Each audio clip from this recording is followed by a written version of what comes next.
पतंगबाजी पे इन्होंने बैन लगाया। पतंग कहाँ उड़ती है? ये इस कमरे के अंदर उड़ती है कि बाहर किसी को पता नहीं। पतंग वो हवा में उड़ती है, आसमान में उड़ती है। ये उस पे काबू नहीं पा सकते। ये कोई भी चीज कर नहीं सकते। ठीक है, वो कर इसलिए नहीं सकते क्योंकि अगेन बैन तो लगता ही इसलिए है कि सबकी दिहाड़ियां लगें। ये बैन लगता ही दिहाड़ी की नीयत से है, सरकार को पैसे ना जाएं, लोगों की जेब में जाएं। सो अगर ये नहीं कर सकते तो मैं और आप इस तरह करके, मैं आपको यूं करके पैसे पकड़ाऊं, आप यूं करके मुझे चीज, ये इस पे कैसे काबू पाएंगे? बेफिक्री से सब कुछ हो रहा है। वो बेफिक्री से क्यों हो रहा है? क्योंकि जिस जो कर रहा है ना, वो ऊपर तक पैसे पहुंचा रहा है। ठीक है, अगर ये सब लीगल हो जाए, इनकी दिहाड़ियां मारी जाए, ये इसलिए सरकार लीगल नहीं होने देती। अस्सलाम वालेकुम, मुस्लिम शो में बहुत बहुत खुश आमदीद। मैं हूं असद निज़ामी, मेरे साथ हैं अली आफ्ताब। शो को प्लीज़ लाइक और शेयर करें, चैनल को जरूर सब्सक्राइब कीजिएगा। सर कैसे हैं? सर कमाल हुए पड़े हैं, लुत्फ आ रहे हैं और हर तरफ मुझे जो है ना सिर्फ मुस्बत चीजें नजर आ रही हैं। वाह सर ऐसा क्या हो रहा है? सर ये प्रोग्राम का असर है। अच्छा, ये आपके साथ जो मैं वक्त गुजारता हूँ ना, ये उसकी वजह से। सर क्या बात है सर। ये हमें ना आहिस्ता आहिस्ता सर हमारी ना निजी उसमें भी लाना चाहिए, महफिलों में, लाइफ में, कि सब इर्द गिर्द जो मुस्बत रहे। बिल्कुल। और उसके बाद हुकूमत को हमारी खिदमात हासिल करनी चाहिए कि हैप्पीनेस इंडेक्स में अगर वो चाहते हैं कि हम ऊपर चले जाएं, सर तो उसके लिए इससे दो बड़े कंसल्टेंट नहीं आ सकते। सारे अच्छे इंडेक्सों में ऊपर और बुरों वालों में हम सब ठीक हो जाएगा सर। ऐसा हम बुरे वालों में भी ऊपर, हम ना नीचे रहना पसंद ही नहीं करते। अच्छा, मैं बुरे तो वालों में आप ऊपर। यकीन करें कि मैं दुख में चला जाता हूँ जिस दिन पता लगता है ना कि लाहौर पोल्यूशन वाले में नंबर 2 पे आ गया है, हम है number 1।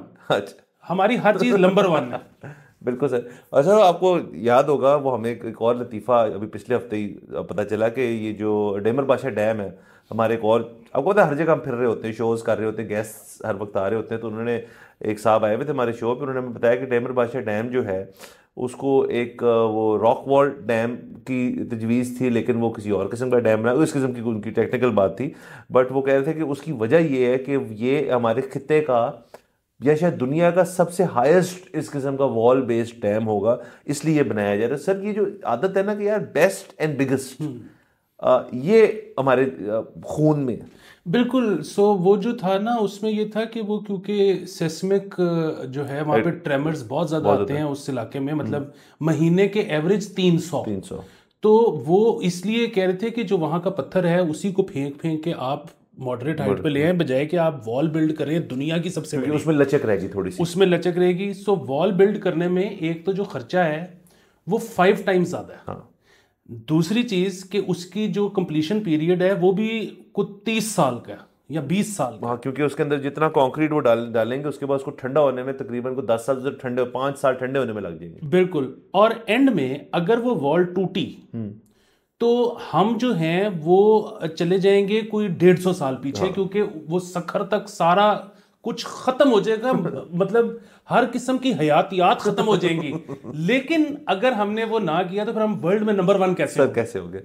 Biggest and best and tallest sir ये अच्छी आते हैं हमारी, अगर पीछे कुछ हो और फिर ये चीज़ें करें तो अच्छा भी लगता है, तो वैसे कर रहे हैं। और अभी आप ये भी देख लें कि नया जो हमारा सबसे बिगेस्ट एंड बेस्ट वाला जो है ना, वो IMF प्रोग्राम है, वो भी हम लॉन्ग और स्ट्रॉन्ग प्रोग्राम जो है वो लेना चाह रहे हैं सर वो लॉन्ग और स्ट्रॉन्ग। देखिए आप, ये बात तो ठीक है कि मतलब अब वो मैं मिसाल नहीं दे सकता कैमरे पे। सर ठीक है, कोई नहीं सर, आप लोगों को समझ आ गई, कोई नहीं। सर आगे चलते हैं, ढेर सारी खबरें हैं। लेस्को लाइन लॉसेस और बिजली चोरी छुपाने के लिए आप क्या किया जी, फ्रॉड सामने आ गई जी। सर ब्यूटीफुल गेम की है सर वो ब्यूटीफुल गेम ये की है कि लाइन लॉसेस और दीगर जो खसारा था वो ज़्यादा आ रहा था परसेंटेज में, वो इसको ले आए हैं कुछ 6-8% पे। वो किया कैसे है कि जिन लोगों ने सोलर लगाए हुए हैं और नेट मीटरिंग की हुई है, वो जो यूनिट एक्सपोर्ट करते हैं, टेक्निकली तो लेस्को उनको खरीद रहा है ना, वो खरीद इस तरह रहा है कि या तो उनके अगेंस्ट जो एडजस्टमेंट हो रही है या फिर उसके अगेंस्ट पैसे दिए जा रहे हैं जो मिलते नहीं है, लेकिन वो क्रेडिट तो हो जाते हैं ना। इन्होंने वो जो परचेज है उसको परचेज में शामिल ही नहीं किया। तो बेसिकली आपका लॉस कम हो गया, क्योंकि वो इन्होंने दिखाया ही नहीं कि जो इन्होंने यूनिट्स लिए हैं वो लॉस ही है ना, वो बेसिकली तो उसके पैसे है ना उसके अगेंस्ट। वो उन्होंने खरीदारी ही नहीं दिखाई। ओके, तो अब इसके लिए तैयार हो जाएं कि हो सकता है कि इस दफ़ा काफ़ी उनको धचका लगे जो लोग एक्सपोर्ट करते हैं यूनिट्स सोलर के थ्रू, नेट मीटरिंग के थ्रू, क्योंकि इस दफ़ा डंडी लगने के चांस काफ़ी ज़्यादा हैं। सर ये लेस्को वाले जो हैं, आपको पता है हमारे जितने डिस्कोज हैं उसमें सबसे जो बदनाम और सबसे जो मशहूर है वो हमारा लेस्को है। एक तो मैं ये वजह जानना चाहता हूँ कि यहाँ ज़्यादा लोग जो ज़्यादा क्रिएटिव लोग ज़्यादा यहाँ मौजूद, इसको देख के तो ये लग रहा है ज़्यादा क्रिएटिव है यहाँ पे, और बाकी डिस्कोज इसका मतलब है ज़रा बोरिंग है, या वहाँ पे जो कंज्यूमर और जो इंतज़ामिया वो ज़्यादा उस तरह से इंटरेस्टेड नहीं है, हम जो है ज़रा ज़्यादा एक्टिव है इस चीज़ में। असल में नहीं सर, बात ये है कि यहाँ पे बहुत सारे डिस्कोज ऐसे हैं कि जिनकी अगर आप परसेंटेज के हिसाब से देखेंगे ना, तो उनका लॉस लेस्को से बहुत ही बड़ा है, बहुत ही, मतलब कोई मुकाबला ही नहीं है परसेंटेज वाइज। लेकिन जाहिर है क्योंकि वो शहर छोटे हैं तो उस तरह से वो फिगर बड़ा नहीं बनता।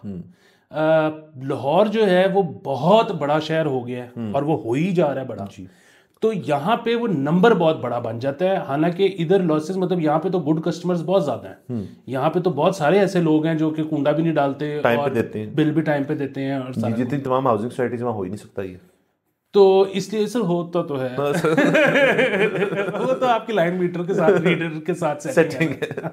लेकिन बहरहाल बुनियादी बात ये है कि डिस्को जो लाहौर है ये तो इसमें गुड कस्टमर्स बहुत आउट नंबर करते हैं बैड कस्टमर्स को, लेकिन क्योंकि शहर बड़ा है, नंबर बड़ा है, तो इस वजह से वो खटकता ज़्यादा है। सर बस मसला एक और भी है कि सर ये हरकतें जो है ना सर वो रोकनी पड़ेंगी। मतलब किसी को आप, मुझे सिर्फ सर्कल जो विशेष साइकिल है ना वो ये बन चुका है कि एक कंज्यूमर को आप अपनी नाअहली या गलतियां या उसकी वजह से दीवार के साथ लगा देते हैं। मसलन बिल अब आजकल सर आ रहा है, मुझे बिल इस दफ़ा मसूल हुआ है 25 तारीख को और उस पर लिखा हुआ 27 को पे करते हैं, तो ये पहले नहीं होता था, अब और लोगों के साथ भी हो रहा होगा, सबके साथ हो रहा है। अब हर बंदा जो है ये नहीं कर सकता, क्योंकि हर बंदा जो है वो 27 तक तो बिल्कुल जीरो हुआ होता है, और अब 27 को वो कैसे पे करे अपना वो चीज़, या तो वो कहे जी कि फर्स्ट ऑफ द मंथ से जब तनख्वाह मिलनी है उसके बाद यार मैं 27 तक जो है वो एक फिगर रखूँ। दूसरा ये कि हर बिल के अंदर सरप्राइज है, आपने कैलकुलेशन की एक बिल आया यार वो बहुत ज़्यादा आ गया, क्यों जी, क्योंकि जी वो फलाना 2021 की फरवरी में कोविड के बाद जो टैक्स लगाया था वो भूल गए थे, हमने वो अब लगा दिए, वो हफ्ते थे, तो वो कहाँ से करेगा बंदा। अच्छा, फिर वो डिफ़ॉल्टर बन जाता है, जब वो डिफ़ॉल्टर बनता है तो फिर वो इनके पैर के नीचे आ जाता है बंदा, और फिर वो इसको मज़ीद रगड़ते हैं, और वो बंदा जो है फिर करते करते करते कल्चर बन जाता है कि उस बंदा एक वो भी एक साइकिल में आ जाता है कि यार मैं क्यों दूं पैसे, ठीक है फिर मैं भी कुछ और कुंडा शुंडा लगा लूंगा या मैं लाइन मैन से सेटिंग कर लूंगा, फिर रिश्वतें भी चलती हैं। तो सर ये एक विशेष साइकिल है जो शुरू लेस्को से ही होता है, ये कंज्यूमर लेवल से नहीं शुरू होता। कुछ होते होंगे बैड एग्स होते हैं हर जगह, लेकिन लेस्को जो है अगर अपने तमाम तर चीज़ें सीधी नहीं करती तो फिर ऐसे कंज्यूमर जो आप कह रहे हैं ना गुड कस्टमर, वो आहिस्ता आहिस्ता और कम होते रहेंगे, वो बैड ही होते रहेंगे कस्टमर साथ। वो ये तो मेरे तो, अब कोई एक्सपर्ट शायद कोई और राय दे दे, मेरा तो यही ख्याल है कि ये जो अब एक नया ट्रेंड है पिछले काफ़ी अरसे से है वैसे तो, कि 2 दिन पहले बिल आने वाला, ये इसीलिए कि वो चाहते हैं कि आप सरचार्ज भरें, तो इसमें तो मुझे कोई शक नहीं। और सरचार्ज जो हर बंदा नहीं भर सकता, नंबर में सरचार्ज भी उसी का होता है ना फैक्टर, जितना आपका ज़्यादा बिल है उतना आपका ज़्यादा सरचार्ज है। प्लस सर बाकी ये एक अजीब सी मसला है हमारे मुल्क के अंदर, बिजली जो है हम अभी तक देखें, हम इतने साल हो गए हैं, मतलब 90s की ये लेट 80s 90s से इस मुल्क के अंदर बिजली एक इशू है। हम 2024 में अभी भी हम बिजली की बात करें, कोई न किसी महकमे के लेवल पे, कंज्यूमर के लेवल पे या डिस्ट्रीब्यूशन के लेवल पे या बनाने के लेवल पे आप इशू में। और कल ही हम बात कर रहे थे गैस का जो बम तैयार पड़ा हुआ है, वो अब पता नहीं आजकल में उसकी समरी जो है मूव हो जाएगी और वो भी आपको लागत हो जाएगा आप पे। बिल्कुल, उस पर मुझे याद आ गया कि साद अहमद साहब हैं, उनका एक आया हुआ अल्हम्दुलिल्लाह, उनका कमेंट है कि सर वो जिनके पास सोलर नहीं है उनका तो बिल ज़्यादा हो जाएगा बिजली का भी, क्योंकि यूनिट इंक्रीज़ की वजह से सब स्लैब्स इंक्रीज़ हो जाएंगे। क्योंकि हम ये कल कह रहे थे ना कि अगर इनको टाइमली अगर ये गैस की प्राइस बढ़ाते जाते, सेंस मुशर्रफ जिस तरह से, बेसिकली अमार खान का आर्ग्यूमेंट है ये, तो इस वक्त आके वो बम ना पड़ता, वो यूज्ड टू हो जाते लोग, यूज्ड टू हो जाते। और दूसरा ये कि जब लोगों को पता होता कि गैस तो इस तरह इंक्रीज हो रही है और हमारी रीच से बाहर जा रही है, तो वो अपनी अप्लायंसेस, स्टोव वगैरह बिजली पे शिफ्ट हो गए होते। उस पे वो कह रहे हैं कि बिजली कौन सी सस्ती है, वो आपका जो इधर से आपने पैसे बचाने थे गैस के, वो बिजली पे लग जाने थे। अच्छा, एक तो वो जिस तरह हमने कल वो बात की थी कि बेसिकली आप जब बिजली ज़्यादा खर्चोगे तो बिजली सस्ती होगी, क्योंकि आपको वो कैपेसिटी चार्जेस दुखने कम हो जाएंगे, क्योंकि जब उस आईपीपी को वैसे ही प्रॉफिट आना शुरू हो जाएगा तो नंबर ऑफ यूनिट्स पे, तो उसको आपको कैपेसिटी चार्जेस उस तरह से नहीं देने पड़ेंगे अलहदा से। नंबर एक चीज़। नंबर दो चीज़ उसमें ये है कि अभी क्या कर रही है हुकूमत कि बिजली के भी अलहदा से इंपोर्ट करने, मतलब वो चाहे क्रूड ऑयल के थ्रू बिजली बना रहे हैं या जिस भी चीज़ के थ्रू बना रहे हैं, उसका भी इंपोर्ट बिल आपका बढ़ रहा है और गैस का भी इंपोर्ट बिल बढ़ रहा है। जब लोग ज़्यादा उस पर शिफ्ट हो जाएंगे तो कम से कम एक जगह का तो इंपोर्ट बिल कम हो जाएगा ना। तो मल्टीपल चीज़ें हो सकती थी अगर टाइमली शुरू किया होता। अब तो बहुत मसला है सर। अब तो लेकिन आप चलें ये फर्ज करें कि बहुत सारे ऐसे घराने हैं, मतलब मेरा जहाँ मैं रहता हूँ वहाँ पे गैस जो है वो पिछले 8-10 साल से आई नहीं। मतलब हमें नहीं पता गैस क्या होता है, एक ज़माने में देखी थी, अब हमें आदत ही नहीं रही। तो हमारी काफ़ी सारी चीज़ें जो है वो इलेक्ट्रिक हो चुकी हैं। हाँ, साल में कोई 2 महीने ऐसे होते हैं जब गैस आ जाती है, तो हम बाकी चीज़ें जो है हम उसका गुजारा करते हैं। सो मैं एक customer, as a customer use to, कि मैं और चीज़ सोच रहा था सर, अगर तो इस वक्त मेरा MMBTU रेट जो है वो 230 रुपये है, फ़र्ज़ करें 280 रुपये, और ये होने वाला है जैसे कल की खबर के मुताबिक 4500 रुपये। तो अगर फ़र्ज़ करें मेरा बिल जो है वो 1000 रुपये आता है, तो मेरा वो जो 1000 रुपये जो मुझे चुभता नहीं था, इस रेट के ऊपर मेरे जैसे कस्टमर को भी चुभेगा यार, कि मैं तो यूज़ ही नहीं करता गैस। हाँ नहीं, लेकिन अब जिस तरह ना, जिस तरह ऑफिस में बैठे हुए हैं, तो मैंने तो आपको पता है कि उधर से ही मीटर से ही ऑफ करवा दिया। तो अब वो देखते हैं टैक्स क्या आता है। मेरा तो इस दफ़ा जो बिल आया है वो 620 रुपये आया है, क्योंकि उसमें तो मतलब 1 यूनिट क्या, उस पर तो वो पीछे से बंद है। ठीक है, तो टैक्सेस खाली 620 रुपये हैं। वो टैक्सेस अब देखते हैं इनका ये क्या करते हैं। हाँ सर, बाकी सर ठीक है ये, लेकिन सर वैसे मेरा कभी दिल करता है मैं देखूं गैस कैसी होती है, मतलब मुझे पता ही नहीं सर, ये चीज़ पता ही देखी ही नहीं सर इतने सालों से, मैं मिस करता हूँ। अच्छा सर, आगे चलते हैं। तो सर ये है खबर कि जी एक्साइज की कारकर्दगी पर इजलास मनशियात के खात्मे के लिए नया महकमा बनेगा। सर वाह सर, ये पॉजिटिव खबर नहीं है, इसमें से कोई पहलू ढूंढना पड़ेगा। एक सवाल मेरा सर, पहले ये एक्साइज के पास था ही क्यों? एक्साइज का क्या काम होता है?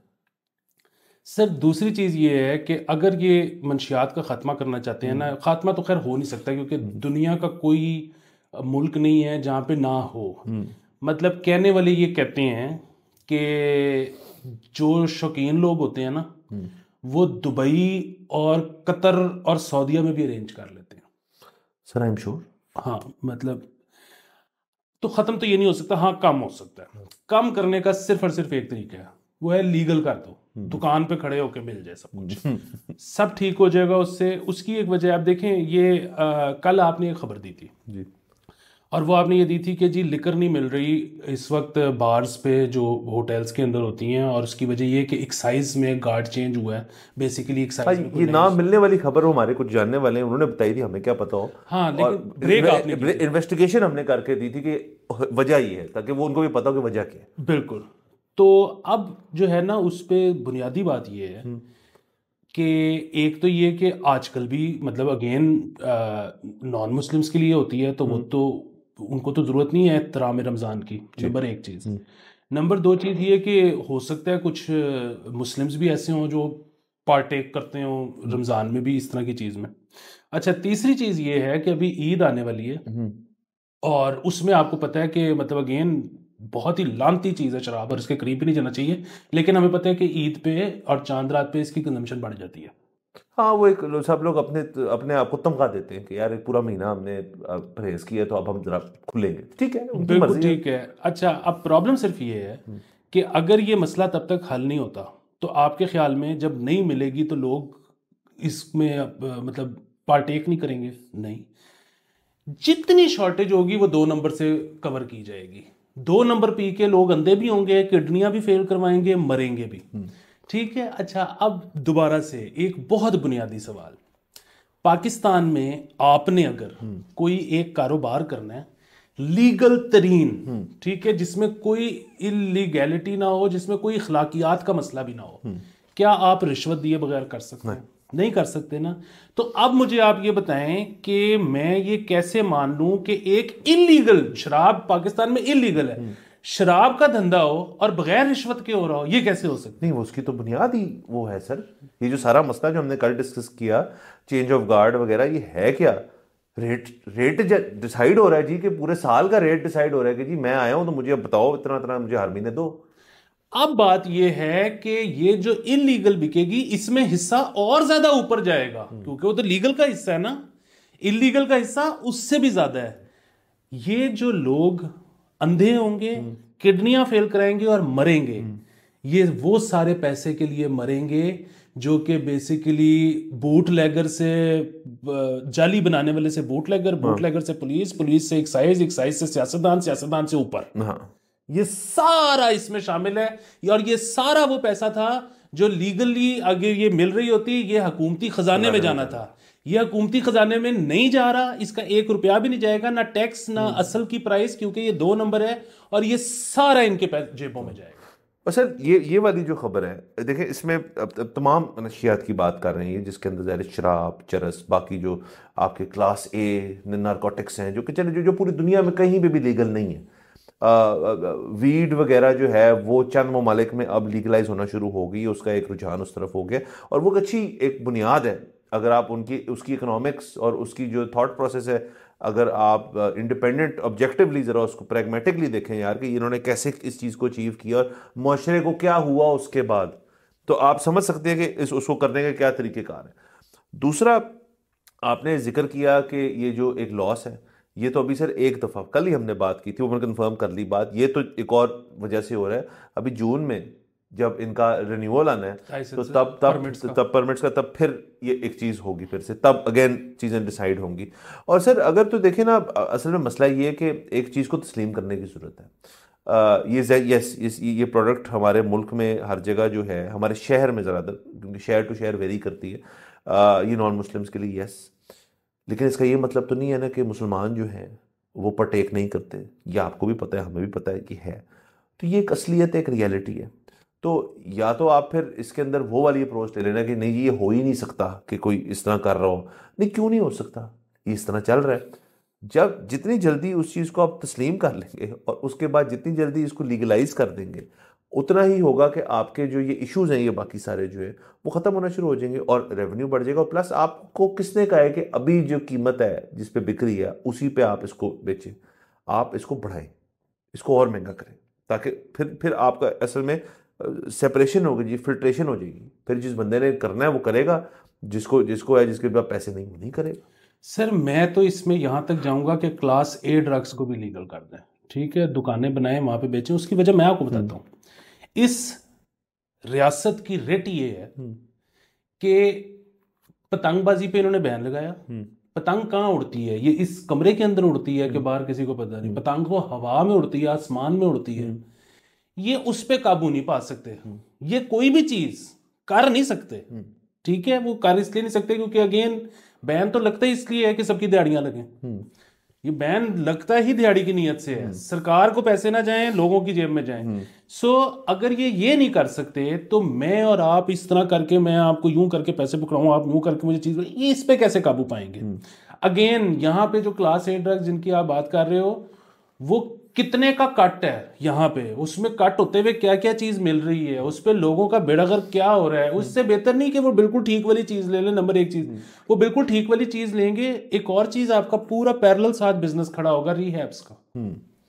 यहाँ पे अभी रीहैब्स इतने कम हैं क्योंकि ये तो एक ऐसा प्रॉब्लम है जिसको कोई मानने को तैयार नहीं है। यहाँ पे रीहैब कोई नहीं आता। यहाँ पे अगर कोई अच्छा रीहैब है ना, अगर तो वो इतना महंगा है कि उसको आम लोग अफोर्ड ही नहीं कर सकते। बाकी क्या हो रहा है कि बेसमेंटों में लोगों को चारपाइयों से बांधा हुआ है और लोहे के रॉडों से कुट रहे हैं, ठीक है। ये मतलब अगर रीहैब है तो बड़े अफसोस की बात है, बहुत अफसोस की बात। आपके जब रीहैब ज्यादा होंगे तो क्या होगा? प्राइस नीचे चली जाएगी। वो प्राइस नीचे चली जाएगी तो क्या होगा? सब लोग उससे मुस्तफीद हो सकेंगे, ठीक है। अभी जो लोग नहीं हो पा रहे वो भी हो सकेंगे। ये सर दुनिया बदल गई है, इन बाबों को समझ नहीं आ रही इस पे। बल्कि एक और मैं मजेदार बात बताता हूँ। मतलब अगेन एहसन इकबाल साहब का एक ट्वीट है। बेसिकली तो वो सरकार का एड है तो उसमें जो है ना उन्होंने मेंबर्स एंड कंसल्टेंट्स के लिए वो है कि एनर्जी और science and technology, development, communication, implementation, monitoring, मुख्तलिफ वो चीज़ें हैं कि उसमें वो कह रहे हैं कि हमें कंसल्टेंट्स और मेंबर्स चाहिए। अखबार का ऐड उन्होंने पेस्ट किया हुआ है। अच्छा, उस पे जो है ना वो लिखा हुआ उन्होंने रिक्वायरमेंट कि हमें जो है ना क्या किस क्या किस्म का चाहिए? हाँ। बंदा है। उस पे महरूब आवान साहिबा जो हैं उन्होंने एक बड़ा अच्छा पॉइंट रेज किया। उन्होंने कहा कि अगर आपको मास्टर्स के बाद 18 साल का और पीएचडी के बाद 14 साल का एक्सपीरियंस चाहिए, तो इसका मतलब है कि 43 साल से कम का बंदा तो आप हायर ही नहीं कर रहे। तो सर बात ये है कि 50 पे तो गेम ही ओवर हो गई होती है। ये तो मतलब ये बिल्कुल वही है कि सलमान शाह से इकोनॉमी ठीक करवानी है ना अगर आपने, तो इन्हों खराब ही रहने दो। सर अगेन इस चीज़ की तो समझ नहीं आई कि आपको इतना एक्सपीरियंस लोग चाहिए, तो मतलब यंगर लॉट के लिए तो कोई उस तरह की चीज़ें नहीं है फिर, नंबर 1। और सर देखिए एक और चीज़ बहुत चेंज हुई है कि एक ज़माना जब हम अभी भी जवान हैं, मज़ीद जब और जवान थे हम, तो तब ये चीज़ें जो थी ना इनके ऊपर फिर भी थोड़ा सा ना एक पर्दा था, हम कर लेते थे, हो जाता था। लैंडलाइंस का भी दौर था, फिर मोबाइल फ़ोन्स भी आए, फिर बाकी लोगों के पास भी मोबाइल फ़ोन्स हैं। ये हमारे दोस्त शोज जो करते थे हम देखते थे इनको। और ये इन्होंने फिर हुआ ये कि जब से कम्युनिकेशन इवॉल्व हुई है ना दुनिया के अंदर, व्हाट्सएप आया है, एसएमएस से आगे गए हैं आप, इंटरनेट हर फ़ोन पे है, लोकेशंस भेजना शुरू हो गए हैं, प्रोडक्ट की जो इंफॉर्मेशन शेयरिंग है वो फ़ोन पे नहीं है, वर्बल नहीं है, विजुअल है। तब से सर माशरा जो है ना उसके अंदर इन सब चीज़ों में आसानी आ गई है। जो आपके और हमारे दोस्त जो जब हम 16, 17, 18, 19 साल, 20 साल के थे, तब वो जब फर्ज करें स्कोर करने जाते थे तो वो एक उनके लिए एक बाकायदा मिशन होता था, और उसमें पुलिस से पकड़े जाने का मसला ये वो। अब की जनरेशन के लिए क्या मसला है? अब तो ये है जी कि मैं आपको लोकेशन भेज देता हूँ, आप मुझे लोकेशन भेज दें, ईजी पैसा मैं आपको कर दूंगा, कैश भी नहीं चेंज हो रहा, आप फलानी जगह आ जाएं या रख के चले जाएं। मतलब बहुत सारी चीज़ें जो हैं वो बहुत आसान हो चुकी हैं। तो इस वजह से आप जो माशरा खुलने की बात करते हैं वो नीचे नीचे दब के ईज उसके अंदर बहुत ज़्यादा आ गई है, तो वो और मजीद ऊपर की तरफ उभर रहा है कि खुलेगा। सर इसमें सबसे बुनियादी बात एक और है। वो ये है कि पहले तो था ना कि मोबाइल टैप करना पड़ता था एक बंदे का, तो फिर आप सुन सकते थे, फिर आप जाहिर है पता नहीं कितने दिन उसको मॉनिटर करोगे तो आपको पता लगेगा कि अच्छा इसने कुछ फलानी चीज़ की है। अच्छा, अब वो जिस तरह तरक्की हुई है ना, और ये सिर्फ दुनिया में नहीं हुई, पाकिस्तान में भी जी हुई जी, है, पाकिस्तान में साथ साथ हुई है। साथ साथ हुई है, क्योंकि ये तो जर्मनी को पैसे दे के कूपन मंगवा लेते हैं। मतलब वो तो कुछ नहीं बनाते, लेकिन वो तो बड़ा आसान काम है। अच्छा, सो अब मसला ये है कि आपका और मेरा फोन जो है ना वो टैप नहीं हो रहा, ठीक है, लेकिन हर फोन पे ट्रिगर वर्ड्स हैं जिस पे रिकॉर्डिंग खुद ही ऑन हो जाती है, ठीक है। मतलब मैं इस वक्त अगर फोन करके पूछ रहा हूँ ना कि हाँ जी इंडिया पाकिस्तान क्या चल रहा है, और वो कह रहा है कि 42-46 पाकिस्तान, और मैं कह रहा हूँ कि ठीक है 30 के ले ओवर कर दिया, उधर रिकॉर्डिंग ऑन हो गई हुई है, ठीक है। इसी तरह अगर मैं कह रहा हूँ कि यार स्कोरिंग करने वाली बात हो रही है, मैं कह रहा हूँ कि इतने जो है ग्राम इतने फलाने पहुंचा दो, तो वो उधर रिकॉर्डिंग बेफिक्री से सब कुछ हो रहा है। वो बेफिक्री से क्यों हो रहा है? क्योंकि जिस जो कर रहा है ना वो ऊपर तक पैसे पहुंचा रहा है, ठीक है। अगर ये सब लीगल हो जाए, इनकी दिहाड़ियां मारी जाए, ये इसलिए सरकार लीगल नहीं होने देती। सर आपको और आपने शुरू में बात की ये कि ये जब भी एक, सर मैं आपको और बता दूं, जब भी आप देख पढ़े ना कि फलानी जगह पे छापा मारा, इतने लोग पकड़े गए, फलानी जगह पे छापा मारा, इतने लोग, बेसिकली उस हफ्ता नहीं गया होता। हाँ, और क्या, प्रोटेक्शन भी है ना, रैकेट है। सर आपने बात की कतर, यूएई वगैरह में भी ये चीज़ें हो जाती, मैं आपको बताता हूँ। हमारे एक जानने वाले, हम गोल्फ खेल रहे थे, तो उन्होंने मुझे यह कहा ये चेक कर यार, एक मुझे मैसेज आया एक बंदे से, ये कुछ नाइजीरियन गालिबन लोग हैं, और इनका सर पूरा मेन्यू आता है व्हाट्सएप पे या किसी चीज़ पे, और वो कहता है कि यार मैं डीलर हूँ तमाम चीज़ों का, लेकिन मैं पाकिस्तान में नहीं हूँ, आप मुल्क बता दें कौन से मुल्क में चाहिए। यानी कि उनकी बेस यूएई में भी है, कतर में भी है, पाकिस्तान में भी है, और इस किस्म के ममालिक में है, और ये एक बड़ा रैकेट है और ग्रुप है। और वो कह रहे हैं यार आपने मुझे बताना है। यानी कि यहाँ जो बंदा फर्ज करे ले के आपके घर तक कुछ चीज़ पहुँचा रहा है, आपको बुला के आपको दे रहा है, वो सिर्फ रनर है, उसके बाद पीछे जो बंदा जिसको आपने फ़ोन किया है वो मिडिल मैन भी नहीं है, वो लोअर मैन है।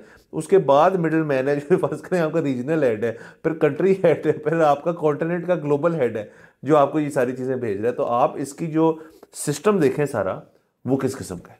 बिल्कुल सही बात कर रहे हैं आप। और इसलिए यहाँ पे जब डिलीवरी वाला बॉय अब आता है ना, ये पूरा नाइजीरियन जो आप ये इसका बता रहे हैं, सो ये उस बंदे को बेचारे को पता भी नहीं होता वो क्या डिलीवर करने आया। ठीक है, वो मतलब आप अगर उसको पकड़ लेंगे तो उसको वाकई नहीं पता वो क्या डिलीवर कर रहा है। और वो आपकी सिक्योरिटी है ना, वो आपकी सिक्योरिटी है, वो उसकी सिक्योरिटी है, वो तो वो और वो उसकी भी सिक्योरिटी है कि जी मुझे तो पता ही कोई नहीं। ठीक है, वो तो एक वो एनवलप के अंदर क्या है मुझे नहीं पता। अच्छा, दूसरे इसमें आपको मैं एक और बड़ी मजेदार बात बताता हूँ, ये साबित करने के लिए कि ये सारा ग्लोबली कनेक्टेड है।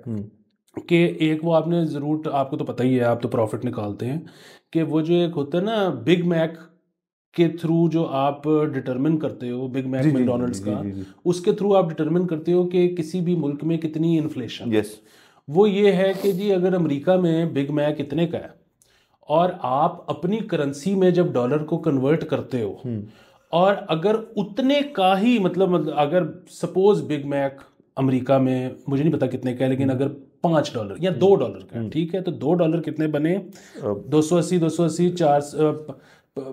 560 रुपए के करीब। ठीक है, अगर $2 का, आप जब पाकिस्तान में बिग मैक लेने जाओ और आपको 560 का ही मिल जाए तो इसका मतलब है कि बिल्कुल पैरिटी पे है। ठीक। अगर यहां आपको मिलता है 480 का, तो इसका मतलब है कि रुपया डॉलर से, मतलब पाकिस्तान जो है ना उसमें इन्फ्लेशन कम है अमेरिका से भी। अगर ये आपको मिलता है 680 का, तो इसका मतलब है कि पाकिस्तान में इन्फ्लेशन ज्यादा है अमेरिका से। ये एक बड़ा कॉमन सी वो चीज़ है डिटरमिन करने के लिए। पता नहीं वैसे इकोनॉमिस्ट इसको मानते हैं कि नहीं मानते, लेकिन ये एक है इंडिकेटर। अच्छा सर, कोलंबिया या लैटिन अमेरिका छोड़ के अमेरिका से लेके नीदरलैंड से लेके पाकिस्तान तक कोकेन का रेट एक है, पैरिटी। रुपया ऊपर जा रहा है, रुपया नीचे जा रहा है। आपको यूरो में उतने की मिलेगी जितनी वहां मिलती है। फिर भी बात है, क्वालिटी फर्क होगा क्योंकि वो कट हुई होगी को 20 टाइम ज्यादा, लेकिन प्राइस वही है। इसका मत, इससे ज्यादा कनेक्टेड चीज कोई है ही नहीं सर। और इस तरह आप देख लें, मतलब शराब में भी, बूज में भी, अब जो ये हमें सारे बताते हैं, जॉनी वॉकर की होती है, आई थिंक जॉनी वॉकर बहुत सारी होती है, ब्लैक लेबल जो, बिल्कुल बिल्कुल। वो यहाँ पे मुझे बता रहा था कि यार 20,000 रुपए से ऊपर की बोतल है। 20,000 मीन्स $70, $70-71। तो वो कह रहा था यार कि ये बाकी जगहों पे सस्ती है, लेकिन उसने फिर खुद कहा कि यार लेकिन एक मसला है कि बाकी जगहों पे इसकी जो, ये भी तो आप मुझे बता रहा था कि एक 70 CL होती है और 1 लीटर की होती है। तो जो लीटर वाली है पाकिस्तान में सिर्फ लीटर वाली आती है, यहाँ पे छोटी वाली नहीं आती, क्योंकि ये सारी ड्यूटी फ्रीज और बाकी जगहों से कर आके लीटर पैकिंग आती है। यहाँ पे मार्केट ही इस किस्म की है। तो वो लीटर वाली जो है वो बायर अगर आप जाएँ तो, हालांकि यहाँ महंगी है अभी तक, यहाँ $70 की है, बायर होगी $50 की होगी, सो $20 का फ़र्क है। लेकिन आप इस तरह देखें ना कि वो जो कमोडिटी है वो, क्योंकि उसकी मार्केट बहुत ज़्यादा है, तो उसकी प्राइस जो है फिर वो जो बंदा बेच रहा है वो उसको एलिवेट कर सकता है। जो बाकी आप जिन चीज़ों की बात कर रहे हैं उसकी मार्केट निस्बतन छोटी है, तो उसके अंदर फिर प्राइस के अंदर आपको थोड़ा कंपेटिटिव होना पड़ेगा। लेकिन इसके अंदर क्योंकि मार्केट एक इतनी क्रिएट हो चुकी है, हर बंदे ने करना है। और पता ये चला कि सबसे ज़्यादा जली जो होती है इम्पोर्टेड अल्कोहल में, वो ये वाली होती है सबसे ज़्यादा। बिल्कुल। और इसमें बुनियादी चीज़ देखें ना आप, बात ये है कि इसको छोड़ दें कि आपको यहाँ पे उस पे, मतलब आपको से मुराद है कि जो भी पीता है उसको यहाँ पे प्रीमियम देना पड़ रहा है, ये तो एक बात है ना। जो इसमें ज़्यादा बड़ा मसला है वो ये है कि अगर ये लीगली इम्पोर्ट हो तो इस पे जो डॉलर बाहर जाएं उसको खरीद के लिए, वो थ्रू बैंकिंग चैनल जाएं, तो नंबर 1 सरकार को पता हो कि कितने पैसे बाहर गए हैं।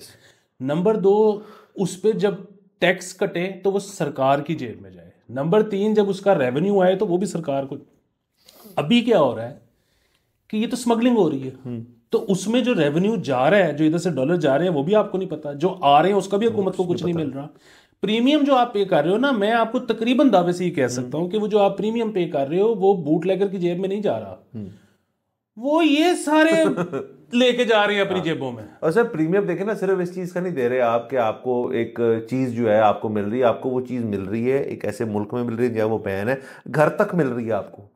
सो इस चीज़ का प्रीमियम है, इसलिए लोग सर बहरहाल ये मतलब हम काफ़ी लेकिन सर ये ज़रूरी है कि हम थोड़ा इसके ऊपर करें। सर आप एक नया डिपार्टमेंट ही बनाने जा रहे हैं तो कुछ कुछ सोच समझ के बनाए ना। हाँ नहीं, और दूसरी बुनियादी बात ये है कि हम तो पाकिस्तान के लिए रो रहे हैं, मतलब हमें तो फर्क नहीं पड़ता। बात तो ये है कि जो पैसा खजाने में जा सकता था। नहीं सर देखिए सर हमारे लिए ये बातें करना ना और यहाँ बैठ के एक दूसरे से गुफ्तगू करना वो नशा है। वो हमारा हमारा हमारा यहाँ आके ख़त्म हो जाता है, हम उसके बाद हमारी कैपेसिटी नहीं है हमारे अंदर कुछ और करने की। तो ये जो बाकी लोग हैं ये उनकी भी ज़िंदगी आसान, हुकूमत के लिए रेवेन्यू ही रेवेन्यू है, सारे मसलों से आप बाहर आ सकते हैं। लेकिन सर कुछ सुनेगा तो कुछ होगा। सर बात आगे चलते हैं, यहाँ से थोड़ा निकल के सीधा स्कूलों की तरफ। सर एक और चीज इससे मुझे सॉरी याद आ गई कि वो सीएम साहिबा ने तो हमारे साथ भी हैंड करा दिए और आवाम के साथ भी हैंड करा दिए। सर वो उन्होंने वो जो हमने थोड़े दिन पहले खबर की थी कि वो 20,000 इलेक्ट्रिक मोटरसाइकिलें दे रही हैं। हाँ जी जी जी, स्टूडेंट्स को वो सर उन 20,000 में से 1,000 इलेक्ट्रिक हैं, 19,000 पेट्रोल वाली हैं। अच्छा तो सर वो जो आपने अप्रिसिएशन वो ऐसे करके वापस ले लें। सॉरी सॉरी सॉरी, यूं करके लूंगा। 19,000 बाइक आ रही है मार्केट में जो पेट्रोल साड़ी बैठ के भी, और 1,000 इलेक्ट्रिक है। हाँ तो वो 1,000 किसको मिलेगी सर? वो एक बड़ा अच्छा सवाल है। मुझे तो लगता है कि वो 1,000 जिसको मिलेगी ना वो ट्रेड कर लेगा पेट्रोल वाले के साथ। मिलनी चाहिए। हाँ सर क्यों फिर? अच्छा मैं समझ आ गई सर। वो असल में लेकिन पेंट सब पे ग्रीन ही मारा है उन्होंने। पेंट सब पे ग्रीन मारा है, कुछ इलेक्ट्रिक है। सर मसला इसमें पता है वजह क्या है इसको करने की? क्योंकि वो थोड़ा अपना ई मूवमेंट का स्ट्रीट क्रेडिट बढ़ाना चाह रही थी, स्ट्रीट क्रेडिट। तो उसलिए उन्होंने कहा कि 1,000 एक भी दे दो बीच के अंदर। तो और तो कोई वजह समझ नहीं आ रही। हाँ बाकी एक और भी कल वाली हमारी न्यूज़ की थी तो उस पर एक और भी बहस छिड़ी हुई है, और वो कोई एक्सपर्ट ही बता सकते हैं, हम नहीं बता सकते कि जो उन्होंने फैसला किया है ना 50,000 यूनिट 50,000 सोलर 1 किलोवाट वाले, 1 किलोवाट वाले। अच्छा उस पे ये हो रहा है कि जी वो 3 चीज़ें हैं जो हो सकती हैं। एक तो ये है कि वो आप लोगों को दे दें, वो दिन के वक्त चलाएं, रात को जाहिर है वो नहीं चलेगा। नहीं बैटरी भी दे रहे हैं उनको। अच्छा हाँ, तो यही मसला हो रहा है कि अगर बैटरी दे रहे हैं तो उसमें खर्चा ज़्यादा हो रहा है, उसके पैसों का थोड़ा सा मसला है। अगर बैटरी नहीं देते और कहते हैं कि जी इनको सबको नेट मीटर कर दें कि ये जो एक्स्ट्रा बिजली बनाए वो उधर चली जाए और रात को जब ये इस्तेमाल करें वो कट ऑफ हो जाए, तो उसमें वो कह रहे हैं कि जी 1 किलोवाट में नेट मीटरिंग कामयाब नहीं है। मतलब उसके नेट मीटरिंग के भी तो खर्चे होते हैं ना, उसका भी तो एक मीटर की कॉस्ट होती है और ये सारा। सो ये अब इन्होंने तीनों में से क्या फैसला लेना है ये अभी नहीं पता, अभी ये फड्डा चल रहा है। ओके, यानी कुछ भी नहीं हुआ जो सारे मामला थे। सर निजी स्कूल जो है, निजी स्कूलों को फीस के अलावा फंड्स लेने से रोक दिया गया। सर ये खबर इंटरेस्टिंग है बड़ी कि अब जितने प्राइवेट स्कूल्स हैं उनमें एक रेवेन्यू स्ट्रीम्स होती हैं, एक फ़ीस होता है, बड़ा कंपोनेंट होता है, उसके बाद कुछ ना दीगर अखराजात होते हैं जिसमें जी लाइब्रेरी की फ़लानी कॉस्ट है, कुछ और फ़लानी चीज़ की, स्पोर्ट्स की इतनी कॉस्ट है, ये कॉस्ट है। फिर उसके अंदर ये होता है कि यूनिफॉर्म्स जो हैं अब तमाम स्कूल जो हैं वो खुद अपने स्कूल से ही उनका बेचते हैं, उनको होलसेल सिलवाते हैं, स्कूल में स्टॉक करते हैं, बच्चे वहाँ से आए ख़रीद सकते हैं। और जो किताबें भी हैं उनका भी यही सिस्टम है कि आपने लेनी है किताब तो स्कूल से लें, यूनिफॉर्म लेना है तो स्कूल से लें, दीगर अखराजात जो स्कूल के फ़ीस के अलावा जो है वो स्कूल को अदा करने पड़ेंगे। तो हमारे जो ये आपका डिस्ट्रिक्ट एजुकेशन अथॉरिटी लाहौर है उसने बड़ी सख्ती से ऑर्डर कर दिया है कि फ़ीस प्राइवेट स्कूल्स ज़रूर लें जो मद में फ़ीस की मद में।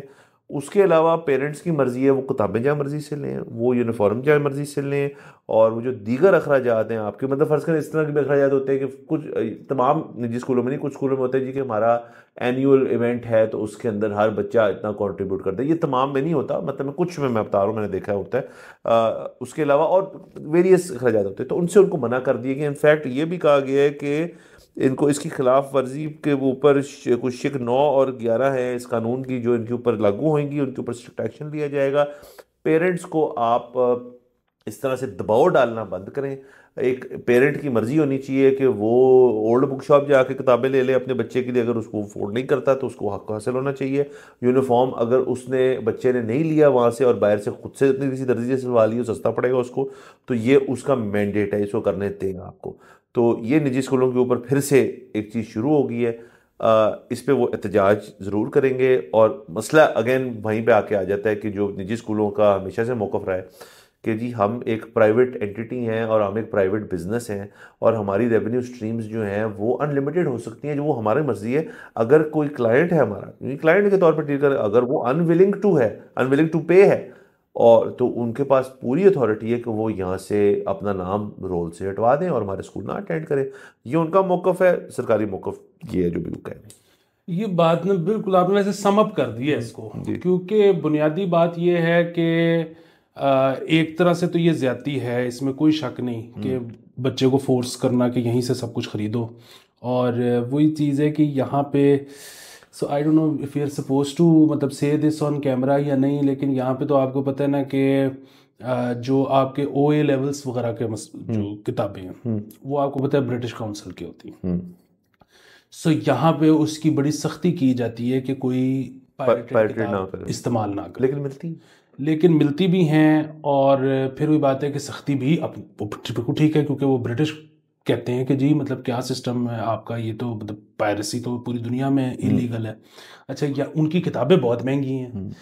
सो अब वो कुछ स्कूल्स हैं जो अलाउ करते हैं कि आप ठीक है पायरेटेड ले लें, कुछ हैं जो नहीं करते। ये एक चीज़ है। दूसरी चीज़, क्योंकि वो सॉरी बात काट रहा हूँ, वो स्कूलों ने खरीदी होती है, फिर वो अपना कुछ ऊपर रख के बच्चों को स्कूल के अंदर बेचते हैं। वो भी है। तीसरी एक और चीज़ है कि एक स्कूल जो जिसको इजाज़त है ना OA लेवल कराने की, वो उनके साथ ब्रिटिश काउंसिल वगैरह के साथ रजिस्टर्ड होता है, और उनके पास उधर छापे छुपे भी चेक पढ़ते रहते हैं चेक करने के लिए कि स्टैंडर्ड ऑफ उनके क्वालिटी हर और ये कोर्स वो। का, हर सब्जेक्ट का एक स्टैंडर्ड है जो उनके पहले सफ़े पे सिलेबस के लिखा होता है कि ये सब चीज़ें हैं तो ये स्कूल ये पढ़ा सकता है। बिल्कुल। अच्छा, उसमें ये होता है कि अगर वो आए और वो पायरेटेड किताब देखें, अगेन वो जो बरतानवी जो हैं वो भी तो ये कारोबार ही कर रहे हैं ना, वो कौन सा कोई सोशल खिदमत वर्क कर खैर रहे हैं। कर रहे हैं। बिल्कुल। सो ये तो एक मसला है। दूसरी तरफ मसला ये है कि बिल्कुल मतलब OA लेवल्स के अलावा भी बाकी भी हर जगह के वो यूनिफॉर्म पे भी पैसे इन्होंने अपने कमाने होते हैं, हर जगह कमाने होते हैं। तो बर्डन तो ये है जो कि ईज किया जा सकता है उन पे से, लेकिन वही बात है कि जब ये हुकूमत नहीं कर सकती, हुकूमत इसलिए नहीं कर सकती क्योंकि हुकूमत जब इनको कहेगी ना, आपको पता है शायद ये रजिस्ट ना करें।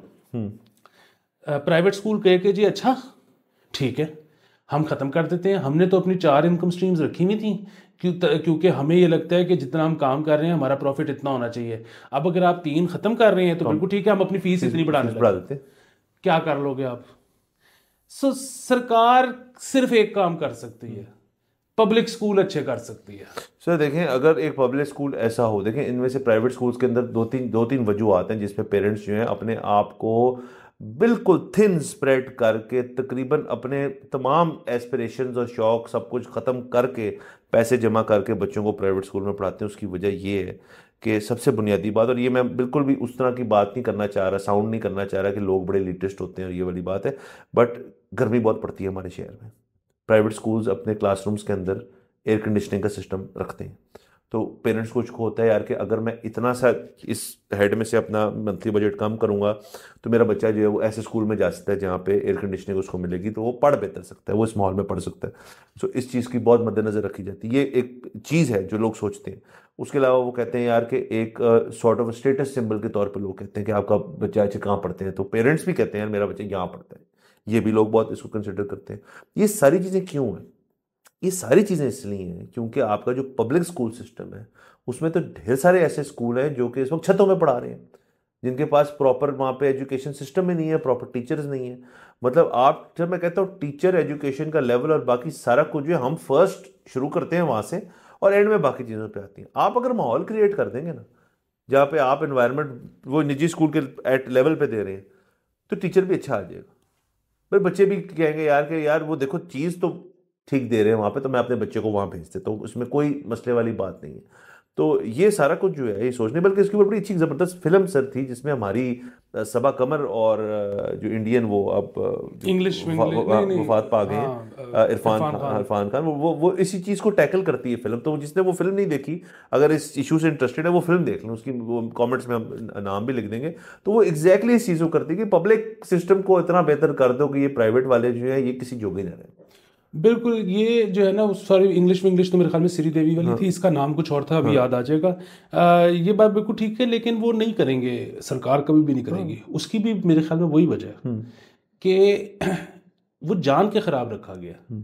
मतलब जब भी कोई यूनिवर्सिटी है वो चार्टर लेती है, जब भी स्कूल, मतलब आप आज इस घर में स्कूल नहीं खोल सकते, आपको परमिशन चाहिए। हाँ, 4-8 महकमों से लेनी पड़ेगी। हाँ, तो वो हर जगह पे पैसे हैं। मतलब आपको पता है कि ये यूनिवर्सिटी का चार्टर लेने के लिए आपको पहले प्रोविंशियल असेंबली में बंदे घेरू करने पड़ते हैं, उसके बाद नेशनल में घेरू करने पड़ते हैं, बड़ा वो साइजेबल अमाउंट आपको देनी पड़ती है। सो अगेन स्कूलों के लिए भी वही सारा कुछ होता है।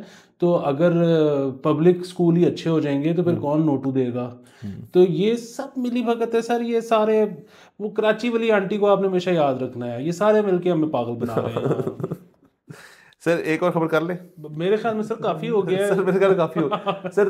2 और खबरें हैं, लेकिन वो हम रखेंगे नेक्स्ट के लिए। ओके। और वो दोनों बिल्कुल डिफरेंट किस्म की खबरें आपको मिलेगी। नाज़रीन इजाजत लेते हैं आपसे, कल इंशाल्लाह फिर मुलाकात होगी। खुदा हाफिज।